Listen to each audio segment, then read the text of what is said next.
Let's start with what everyone wants to know: how large Metal Slug 4 is. Well, Metal Slug 4 is 576 megs, at least from what I can see online, even though on my Shockbox it's written 552.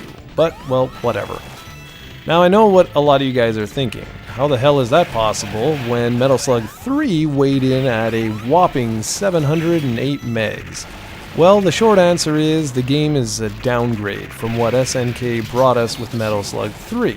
Slug 4 was developed in 2002, right when SNK had closed its doors thanks to its bankruptcy, which lasted from around 2001 to 2003, when the company was resurrected as SNK Playmore. I won't bother going into the history of all that, but just know that Metal Slug 4 was actually developed by a South Korean game developer called Mega Enterprise. Noise Factory also was involved in the development of the game, but mostly in terms of the soundtrack. Now, sadly, the original creators of the series were nowhere to be found, and you can really feel it from the moment you plunk in a quarter into the Neo Geo cabinet or press the start button, as the case may be. The very first thing you notice when you start the game up is that Tarma and Eerie have been replaced by two newcomers, Trevor and Nadia. And this is actually the only game that these two would ever be featured in. And I don't really find this a huge letdown, but it sure would have been nice to have all 6 characters being playable. But alas, we'd have to wait for the Atomus Wave's Metal Slug 6 before we would get that option.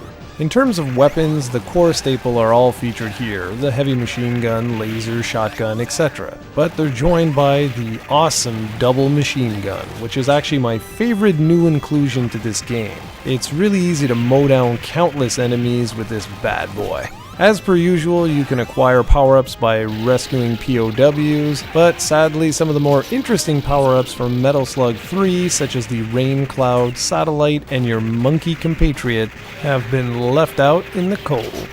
Outside that, the next major inclusion is being able to transform into a monkey yourself, which allows for some pretty ridiculous gameplay moments, but sadly the sprite is simply recycled from Metal Slug 3, and you don't have the opportunity to transform all too often.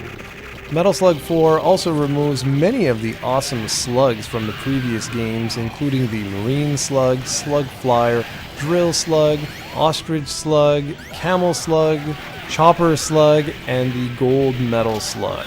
You have access to a Slug Walker, which is great, but the big new addition is a forklift. Yes, that's right, a forklift.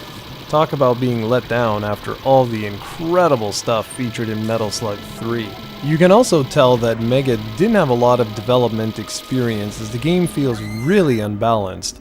There are stages where you'll be extremely frustrated just making it to the end of the stage, only to find the end boss as a complete pushover. The game harkens back to the original Metal Slug in terms of overall design, what with you facing off against countless human soldiers, helicopters, and the like, with only a few scatterings of non-human enemies here and there.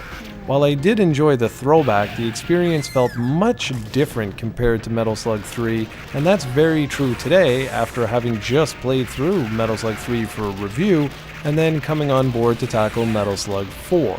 The game just isn't as fun or as wacky. The 3-button controls remain exactly as they've always been, one for shooting, one for grenades, and one for jumping. The split paths are still featured here, and the game also retains that fantastic art style and great music, although I did find this game to be a bit uninspired compared to the other games in the series.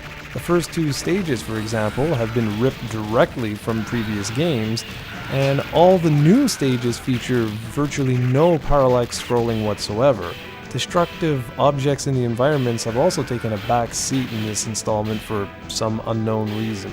Metal Slug 4 also introduces the fade to black graphic while transitioning from one area of the stage to another, and I never liked this because in Metal Slug 3 you would slowly see the transition in the scenery play out in the stage itself. It's not the end of the world or anything, but it was the start of a new trend that I never got into. While this review may come off sounding incredibly negative, I think it just goes to show how fantastic all the games in the series were up to this particular point in time. Metal Slug 3 left some mighty big shoes to fill. In the end, Metal Slug 4 is a fun game to play. It just falls short of living up to the expectations set forth by the mighty Metal Slug 3. If you'd like to check this game out, you can do so by picking up the Metal Slug Anthology, which was released in North America on the Wii, PlayStation 2, and PSP, or the Metal Slug 4 and 5 combo disc, which was released on the original Xbox. Naturally, there's the Neo Geo AES or MVS original as well. Whatever the case may be, Metal Slug 4 remains an entertaining game, just not quite up to par with the rest of the series.